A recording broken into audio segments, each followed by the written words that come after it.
Parashat Vayeler.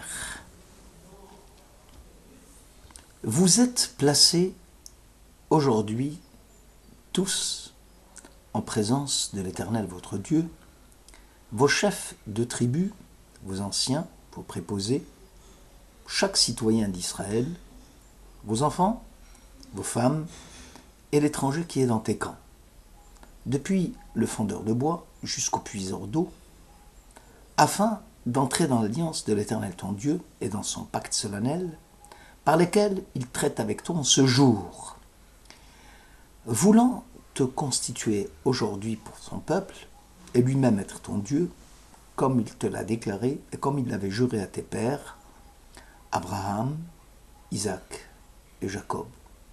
Et ce n'est pas avec vous seuls que j'institue cette alliance, et ce n'est pas, je répète, avec vous seuls que j'institue cette alliance et ce pacte, mais avec ceux qui sont aujourd'hui placés avec nous, en présence de l'Éternel notre Dieu, et avec ceux qui ne sont pas ici à côté de nous en ce jour. Voilà ce que dit le Deutéronome au chapitre 29. Abrabanel écrit que les grands savants de l'Aragonie, en Espagne, étaient stupéfaits à la lecture de ce texte quant à la nature du pacte conclu entre Israël et Dieu.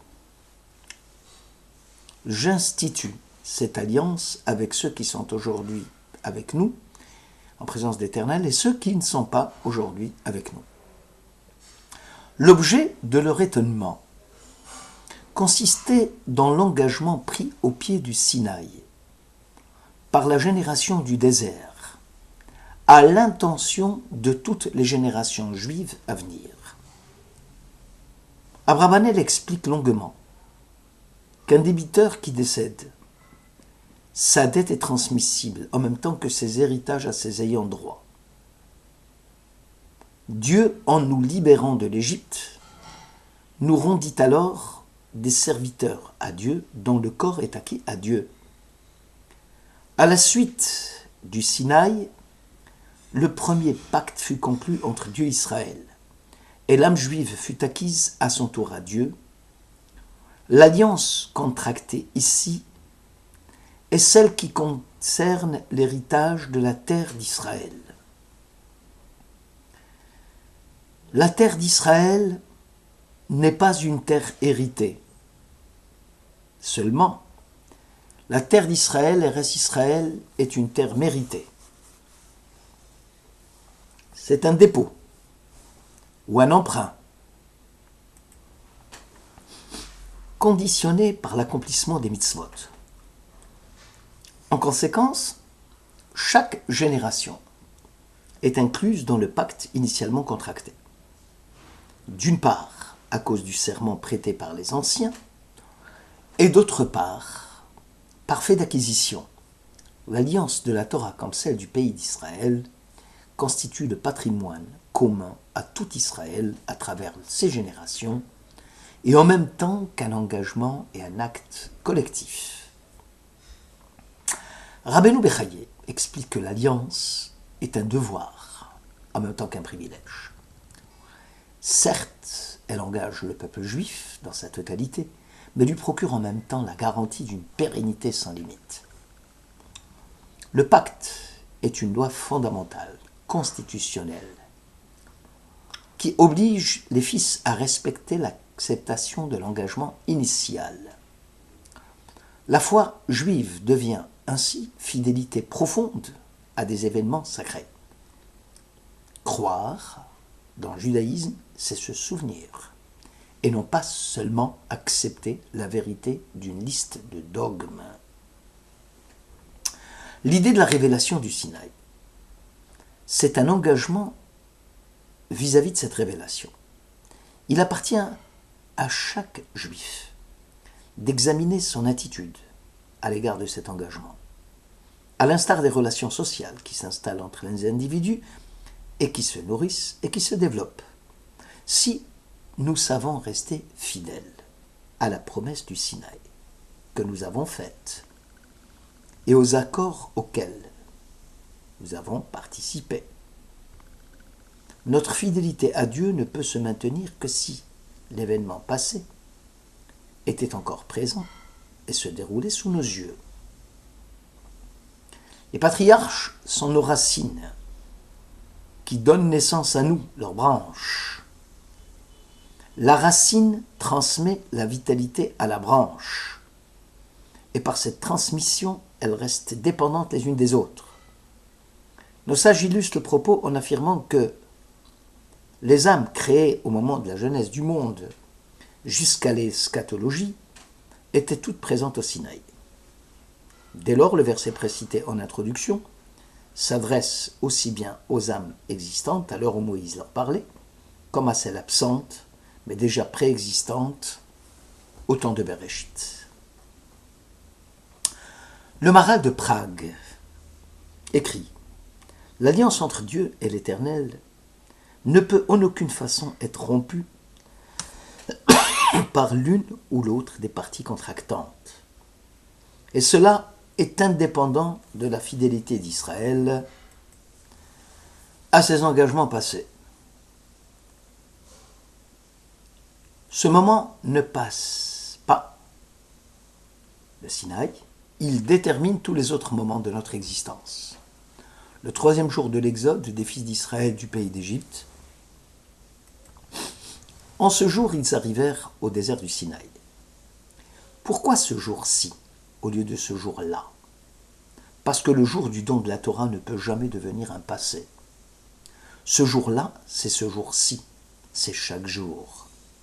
Le Sinaï fut un acte qui transcende le présent. Dieu a promis, Dieu tient sa promesse, malgré les transgressions de telle ou telle génération. Le pacte conclu avec Israël s'adresse à la collectivité et non aux individus. Dès lors, les péchés de certains ne peuvent entacher de leur souillure le clan d'Israël. Pourtant, le choix précis, en un moment déterminé, n'est pas un acte impartial de la pensée indépendante. On se demande même si nous pouvons prétendre à une puissance réelle sur la détermination de notre volonté, puisque nous sommes asservis à nos milieux, à notre société, à notre tempérament, à nos besoins, à nos intérêts. Comment peut-on concevoir alors la liberté? Liberté signifie qu'on est capable d'échapper aux limites du processus dans lequel on est impliqué et d'agir sans être conditionné par des facteurs au préalable. Pour cela, on doit admettre que l'homme est capable de se transcender, de s'élever au-dessus de tous les liens et des limites naturelles, bref, de vivre à un niveau supérieur d'existence. Il y a liberté lorsqu'on cesse de se regarder comme une fin en soi. La liberté est un acte d'engagement de l'esprit. En disant nous accomplissons la Torah et nous la comprendrons ensuite, Israël s'est transcendé, s'est approché de Dieu. Cela va donner à Israël un avantage certain, incomparable.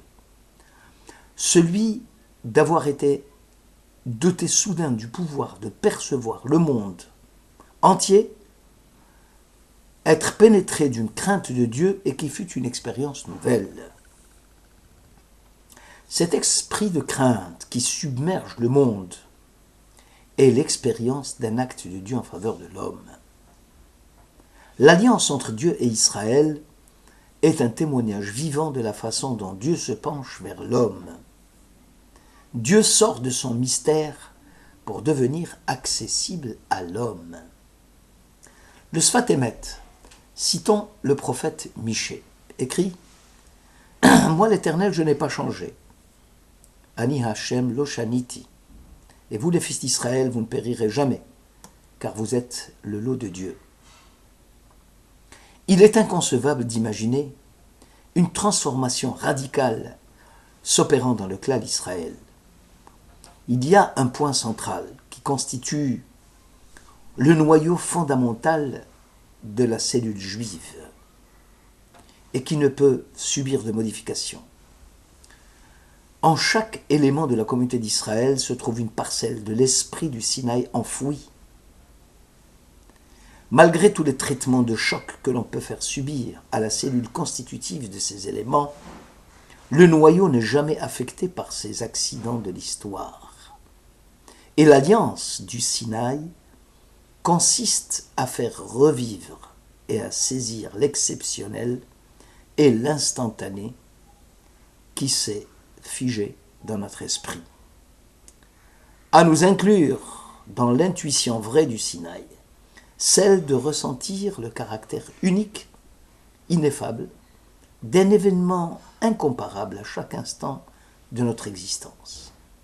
C'est aussi de prendre conscience que nous avons été, et nous sommes toujours témoins, d'un événement sans équivalent dans l'histoire humaine. Aussi Israël est appelé Omdim Nitzavim. À l'instar des anges de service, Israël est un peuple debout, c'est-à-dire qui n'est pas affecté par les accidents de l'histoire et certainement ne cédera jamais sa place à d'autres. Malbim, s'appuyant sur les écrits mystiques et chassidiques, affirme que le pacte est fondé sur 3 points fondamentaux et reste valable pour toutes les générations. Toutes les âmes juives, dit-il, furent présentes au Sinaï. L'âme étant le noyau de l'enveloppe corporelle, elle a préexisté au corps, de la même façon que la graine à semer renferme la plante future qui va pousser et se développer. Deuxièmement, les pères ne peuvent obliger leurs descendants à accepter le message, toutefois ils ne peuvent les faire bénéficier de leur mérite. Tu feras le choix de ta vie, afin que tu vives, toi et ta descendance. Et enfin, le Créateur du monde n'a pas besoin de l'accord des êtres créés pour les obliger à accepter le joug de la Torah et des commandements. Bien au contraire, c'est pour accorder les mérites aux fils d'Israël et afin d'enraciner en eux les mitzvot, dans leur cœur, dans celui de leur progéniture, que la Torah fut donnée.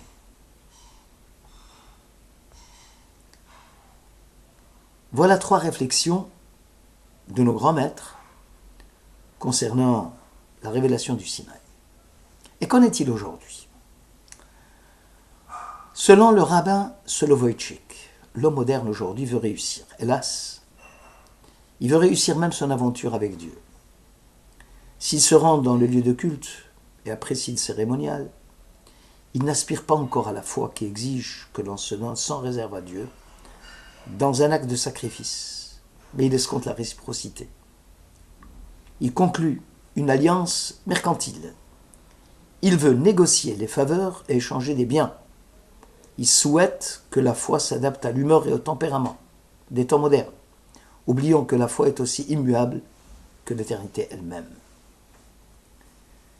Certes, le message culturel de la foi évolue avec la variation du climat spirituel et la montée des besoins sociaux. Mais l'acte de la foi en lui-même est inchangeable, car il transcende l'espace et le temps. Le contenu de l'alliance du Sinaï devient un style de vie qui oriente la vie de l'homme vers la réalisation d'un but, d'un objectif. Ressemblance de l'homme à son créateur, grâce à une élévation au-dessus de sa personne. Cette alliance intègre l'expérience de l'unité de la nation qui est pour toujours liée au Dieu unique. C'est ce que chantait déjà le prophète Samuel au chapitre 7.